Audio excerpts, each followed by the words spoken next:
Assalamualaikum warahmatullahi wabarakatuh.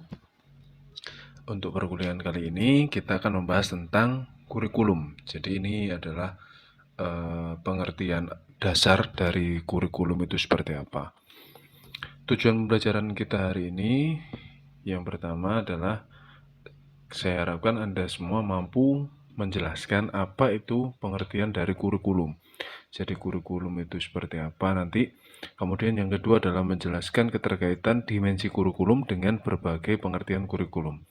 Jadi beberapa dimensi menurut para ahli ini ada kaitannya dengan beberapa pengertian kurikulum yang sudah dibahas sebelumnya. Kemudian yang terakhir adalah menjelaskan fungsi dan peran kurikulum dalam dunia pendidikan. Baik, langsung saja. Kurikulum itu berasal dari bahasa Yunani yang dari kata kurir. Kurir artinya pelari dan kurire yang berarti tempat berpacu. Jadi dulu kisahnya ini pada era Yunani kuno waktu zaman perlombaan, karena di era Yunani kuno itu siapa yang kuat itu adalah orang yang mampu menang dalam kekuatan fisik. Sehingga kurir dan kurir ini maksudnya adalah seorang pelari itu mereka berlomba untuk mencapai tempat berpacu. Sehingga secara tradisional itu diartikan bahwa kurikulum itu merupakan suatu jarak yang harus ditempuh oleh pelari tersebut dari awal sampai garis finish, tujuannya untuk memperoleh medali atau penghargaan. Nah, inilah yang diadaptasi oleh dunia pendidikan bahwa kurikulum itu adalah mulai dari awal masuk sekolah hingga keluar sekolah untuk mendapatkan ijazah. Gampangnya seperti itu. Beberapa pengertian kurikulum dari para ahli, yang pertama ada Seiler, Alexander, dan Lewis, itu mengatakan bahwa kurikulum merupakan segala upaya sekolah untuk mempengaruhi siswa supaya belajar, baik di dalam ruang kelas, di halaman sekolah, maupun hingga di luar sekolah. Nah, itu menurut Seiler, Alexander, dan Lewis. Sedangkan ahli lain, ini ada Harold Alberti yang mengatakan bahwa kurikulum itu adalah semua kegiatan yang diberikan kepada siswa di bawah tanggung jawab sekolah. Nah, jadi ini lebih ringkas kalau Seiler, Alexander, dan Lewis menjelaskan bahwa semua yang digunakan supaya siswa itu mau belajar, baik belajarnya di dalam kelas atau di halaman ataupun di luar. Nah, kalau Albert itu mengatakan bahwa semua kegiatan yang dilakukan oleh siswa yang ada di bawah tanggung jawab sekolah itu adalah kurikulum. Kemudian dari Indonesia ada Pak Rusman. Ini mengatakan bahwa segala upaya sekolah untuk mempengaruhi siswa agar dapat belajar baik dalam ruang kelas maupun luar sekolah. Jadi halaman tidak perlu dibahas. Tapi ini secara bahasa, secara pengertian hampir sama dengan Seiler, Alexander, dan Lewis. Kemudian Undang-Undang Nomor 20 Tahun 2003 tentang Sistem Pendidikan Nasional juga menjelaskan bahwa kurikulum itu adalah seperangkat rencana dan pengaturan mengenai tujuan, isi, dan bahan pelajaran, serta cara apa yang akan digunakan sebagai pedoman penyelenggaraan kegiatan pembelajaran untuk mencapai tujuan pendidikan tertentu. Nah, di sini dari pengertian secara nasional ini jelas bahwa kurikulum ini lebih banyak hubungannya dengan fungsi dan kegiatan guru sebagai pengembang kurikulum di sekolah dari dimensi rencana, dimensi kegiatan maupun dimensi hasil. Tujuannya supaya tujuan pendidikan ini bisa tercapai dengan baik.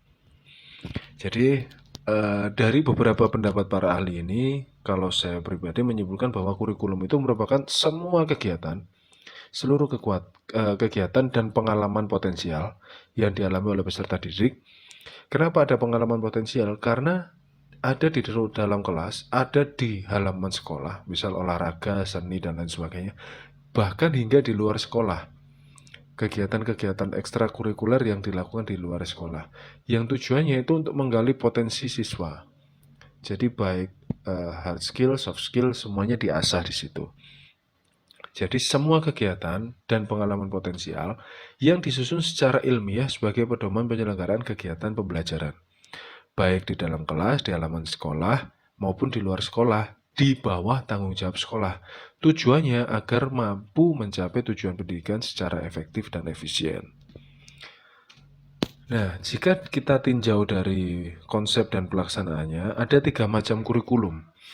Kenapa ada 3 macam? Yang pertama ini sering dibahas adalah kurikulum ideal atau secara gampangnya, secara guyonannya ini adalah kurikulum yang tertulis, written kurikulum. Jadi semua yang kita rencanakan itu ditulis dengan baik, dengan tujuan yang sudah sangat teliti, sangat rinci, ada timeline-timeline tertentu untuk mencapai keberhasilan tadi. Kemudian dari kurikulum ideal ini saat pelaksanaan, saat di lapangan, itu ternyata kadang jelas ada hal-hal yang tidak bisa sepenuhnya terrealisasi. Nah, itulah yang disebut dengan kurikulum aktual atau real kurikulum. Jadi yang ada di lapangan itu yang disebut dengan kurikulum aktual atau kurikulum nyata. Jadi apa yang sudah direncanakan yang ditulis itu ternyata pada akhirnya tidak sama. Tapi kurikulum aktual ini masih sangat dekat dengan kurikulum ideal. Mungkin melencengnya hanya sedikit. Nah, di belakang kurikulum aktual ada yang disebut dengan kurikulum tersembunyi atau hidden kurikulum. Kurikulum tersembunyi ini maksudnya apa? Maksudnya adalah beberapa perubahan yang tidak terencana. Nah, misal ternyata saya menggunakan buku, saya mengajarkan matematika misal untuk anak SMA kelas 10. Kemudian buku yang saya gunakan adalah buku bilingual. Nah, di situ padahal di rencana awal itu tidak tertulis bahwa buku matematika itu harus bilingual misal. Tapi karena guru ini punya keinginan, supaya nanti siswa saya itu lebih bisa berkembang, maka saya berikan buku berbahasa Inggris, bilingual kanan kiri. Nah, ternyata inilah yang disebut dengan kurikulum tersembunyi.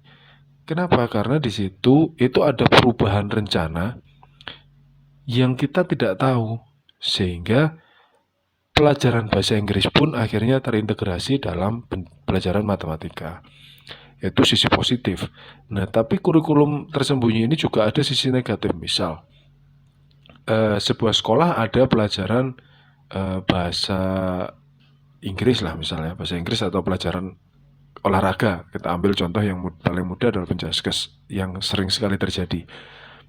Kemudian karena guru penjas ini sedikit, misal, kemudian guru penjas tidak ada di sekolah itu, atau misal resign, atau mungkin ada guru yang cuti hamil. Nah, ternyata ada guru lain yang bukan bidangnya kemudian diminta untuk mengisi kekosongan tersebut. Nah, dalam 3 bulan pelajaran tadi diisi oleh orang yang bukan kompeten di bidangnya. Nah, ini yang disebut dengan kurikulum tersembunyi secara negatif. Jadi kurikulum tersembunyi ini tidak selalu buruk karena kadang ada yang lebih menjadi baik, ada yang menjadikan lebih buruk. Jadi bisa terjadi hal ke atas ataupun ke bawah. Kemudian ada dimensi kurikulum. Baik, dimensi kurikulum. Kita kan membahas tentang dimensi kurikulum. Menurut Said Hamid Hasan, tahun 1988 bukunya, ini Pak Hasan ini mengatakan kurikulum dipandang sebagai sebuah ide atau gagasan.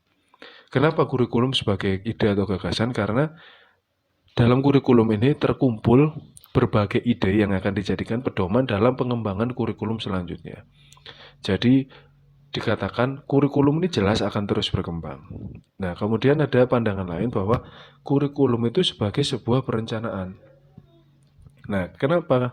Karena kurikulum ini berisi rencana dan cara mengadministrasikan tujuan. Nah, caranya untuk mencapai tujuan itu dengan cara apa? Itu merupakan sebuah perencanaan. Di situ ada tujuannya seperti apa, ada isinya apa, bahan pelajaran. Terus kemudian untuk penyelenggaraan kegiatannya harus menggunakan apa. Kemudian Pak Hasan ini juga menjelaskan memandang kurikulum itu sebagai sebuah kegiatan. Karena dalam kurikulum ini tercantum segala aktivitas dari guru dan siswa, bahkan ada yang di luar 2 peran tersebut. Nah, jadi secara inti memang ada guru dan siswa dalam proses pembelajaran. Tapi di luar itu ada hal-hal yang juga mempengaruhi dalam kegiatan pembelajaran. Kemudian yang keempat, Pak Hasan juga menjelaskan memandang kurikulum itu sebagai sebuah hasil. Karena kurikulum ini sangat memperhatikan hasil yang akan dicapai oleh siswa. Nah, jadi rangkaian-rangkaian dimensi kurikulum menurut Pak Hasan ini kemudian lambat laun terus dikembangkan oleh Pak Ibrahim tahun 2005. Ini menjelaskan kurikulum sebagai substansi. Nah, jadi ada inti dalam kurikulum itu. Intinya adalah kegiatan belajar bagi siswa di sekolah atau sebagai perangkat tujuan yang ingin dicapai. Yang kedua adalah kurikulum itu adalah sistem. Karena sistem, maka ada proses yang recycling di dalamnya. Ada yang terus berputar di dalam. Di situ ada bagian dari sistem persekolahan sendiri, kemudian ada sistem pendidikan dari pemerintah, kemudian ada sistem pendidikan yang ada di masyarakat. Jadi antara sekolah, kemudian dari pemerintah, pemegang kekuasaan, kemudian ada masyarakat sebagai stakeholder langsung. Di situ ada sistem yang terus berputar. Jadi pemerintah mencanangkan apa, kemudian sekolah membuat bentuk apa, dan masyarakat mengharapkan apa luaran dari sekolah tersebut. Nah, masyarakat yang sudah terbentuk ini yang diharapkan juga bisa menyokong pemerintahan. Kemudian Pak Ibrahim juga menjelaskan dimensi kurikulum sebagai bidang studi. Nah, jadi di sini Pak Ibrahim menjelaskan kalau pembelajaran atau materi-materi yang ada di sebuah mata pelajaran itu sudah disusun dengan baik oleh kurikulum.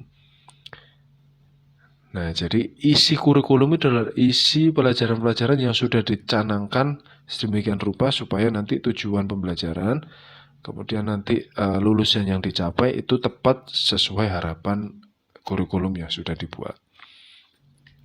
Di lain pihak, Pak Sukmadinata itu juga menjelaskan kurikulum. Jadi seangkatan dengan bukunya Pak Ibrahim. Kurikulum itu sebagai ilmu. Kenapa? Karena di dalamnya itu terkandung konsep, terkandung asumsi, terkandung teori, dan prinsip-prinsip dasar tentang kurikulum. Di situ banyak ilmu yang ada di dalam. Kemudian yang kedua, kurikulum sebagai sistem ini sama dengan pendapat Ibrahim tadi bahwa kedudukan kurikulum itu ada hubungan dengan sistem-sistem lain, baik dari komponen itu sendiri ataupun jenis pendidikan, nanti berhubungan juga dengan masyarakat dan lain sebagainya. Yang ketiga adalah kurikulum sebagai perencanaan.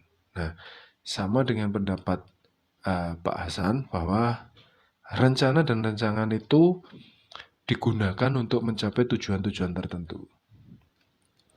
Nah, kemudian apa sih fungsi dari kurikulum? Jelas, dari berbagai pandangan tadi, ada berbagai pandangan tentang kurikulum itu sistem dari pusat yang harus sampai ke masyarakat luas. Harus mengandung ilmu-ilmu tertentu dengan rencana-rencana yang sudah tersusun rapi. Kemudian fungsinya untuk apa? Nah, dari sisi pengembang, bisa dikatakan adalah guru ya. Pengembang kurikulum adalah guru itu sendiri karena guru yang mengalami pendidikan secara langsung dengan siswa.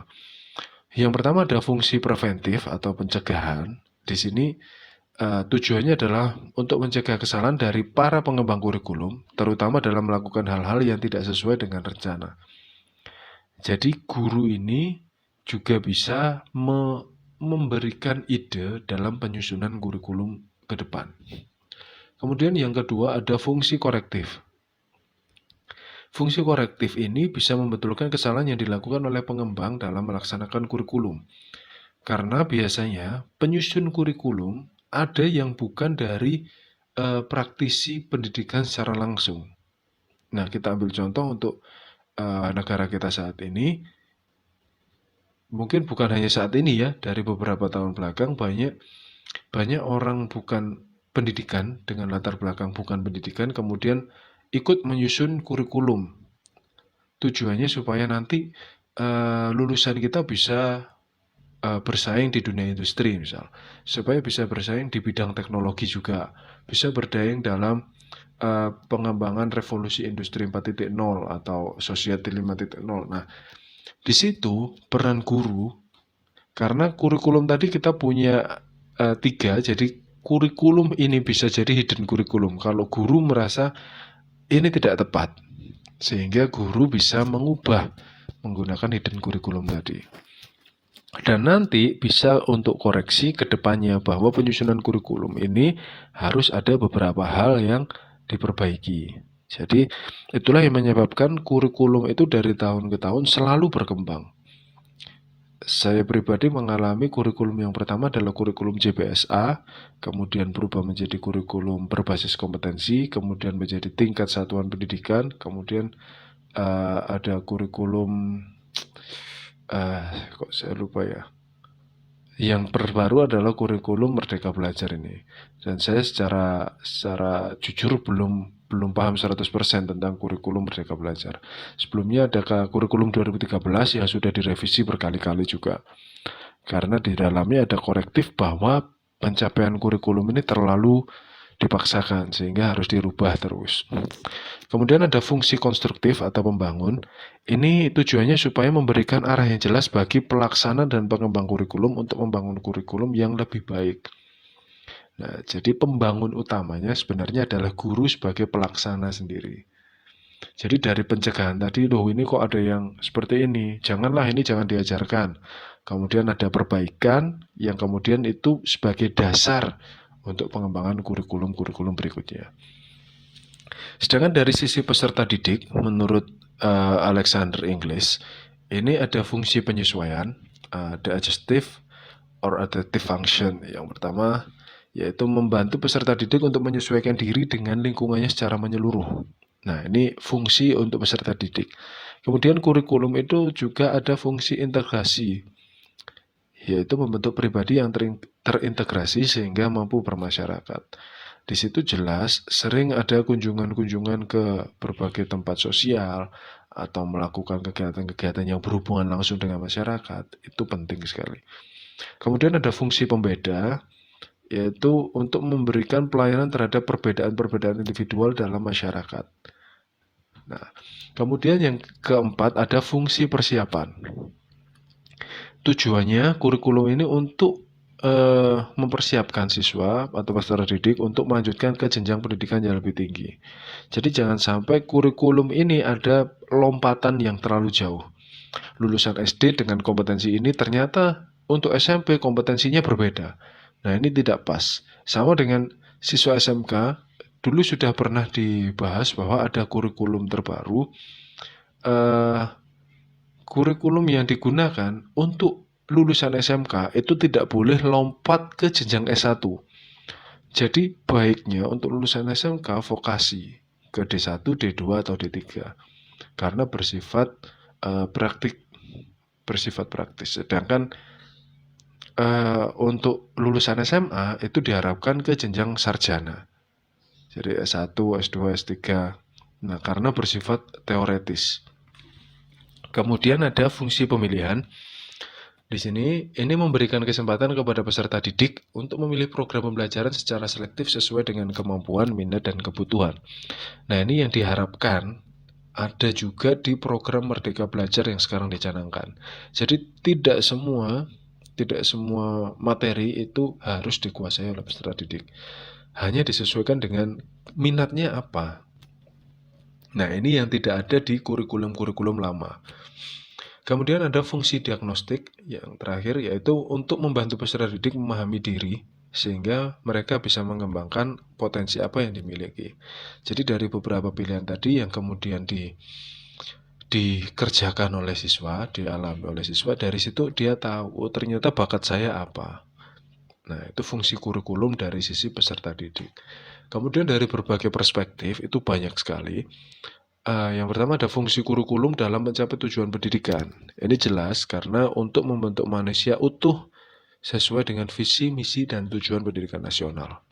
Kemudian ada fungsi kurikulum bagi sekolah. Ini untuk mengatur dan membimbing kegiatan sehari-hari di sekolah, baik intrakurikuler yang ada di dalam kelas, ekstrakurikuler yang ada di luar kelas, maupun kegiatan kokurikuler. Mungkin Anda banyak yang tidak mendengar kokurikuler. Jadi kokurikuler ini adalah adanya integrasi antar materi. Misal, di fisika ada vektor, di matematika ada vektor. Nah, supaya tidak ada tumpang tindih di situ, harus ada koordinasi antara dua ini. Sehingga oh ya sudah, antara A, B dikoordinasikan, ini ikut yang mana. Kemudian tidak ada tumpang tindih. Contohnya, untuk mempelajari materi A, saya harus belajar dulu materi B misal. Ternyata B ini belum diajarkan. Nah, itu ada hal yang tidak hierarkis. Jadi, kokurikulernya tidak terlaksana dengan baik. Yang ketiga, ada fungsi kurikulum bagi setiap jenjang pendidikan. Nah, tujuannya adalah untuk mencegah terjadinya persoalan mutu di semua jenjang, baik mulai dari PAUD hingga perguruan tinggi. Jadi, seperti yang saya bahas tadi, bahwa setiap jenjang itu harus hierarkis berkelanjutan. Lulusan SD harus siap untuk masuk ke SMP. Jadi mutunya itu harus tepat. Lulusan SMP harus siap untuk masuk ke SMA. Jadi apa yang diberikan oleh jenjang SMP tadi harus cukup untuk menghadapi jenjang SMA, dan begitu seterusnya. Kemudian ada fungsi kurikulum bagi pengawas. Pengawas ini jelas tujuannya, pengawas sekolah itu adalah untuk mengukur, karena tujuannya supervisi. Jadi untuk mengukur guru itu kegiatannya seperti apa nanti.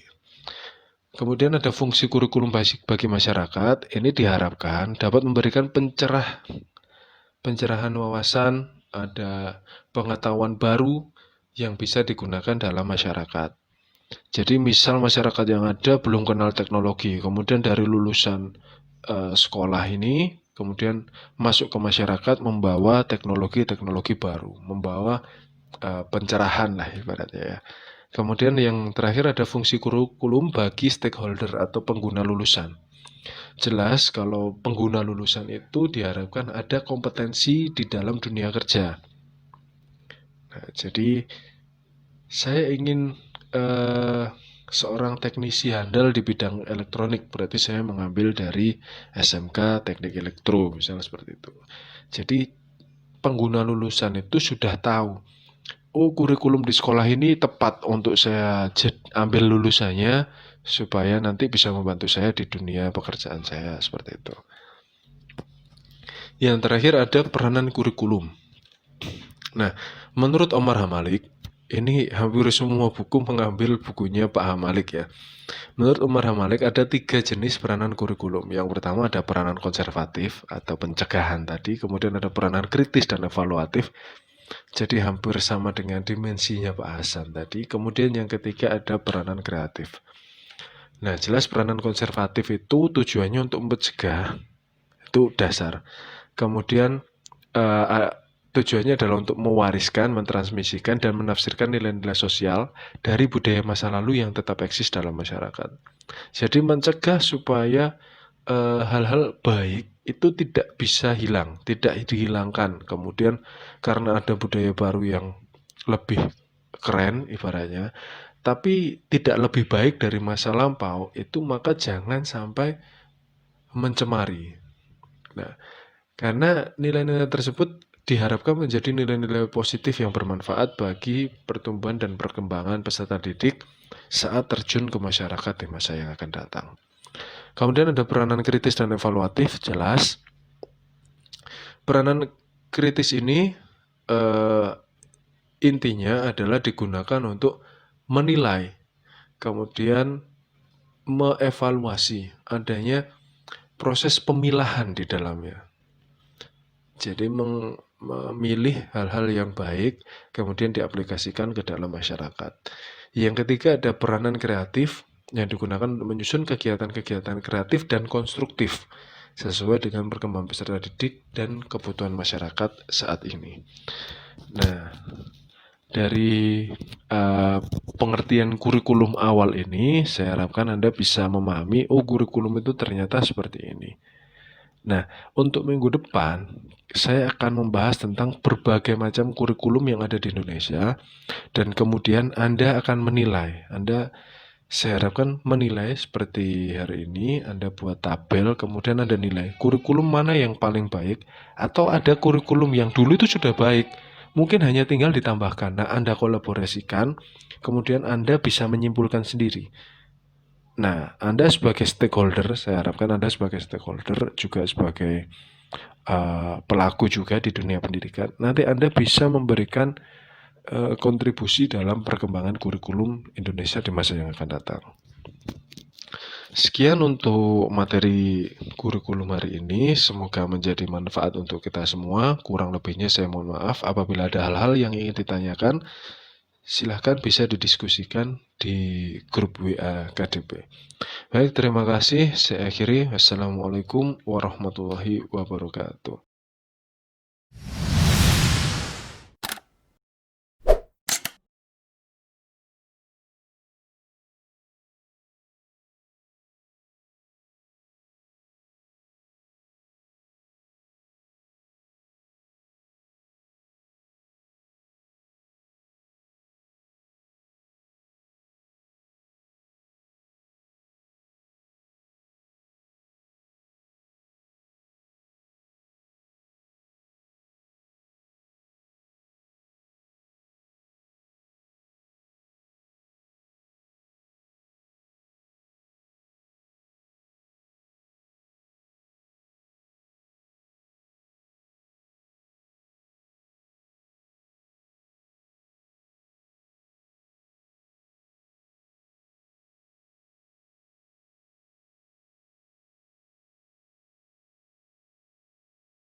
menyusun sebuah skema manajemen sederhana dalam sebuah kegiatan yang Anda ikuti.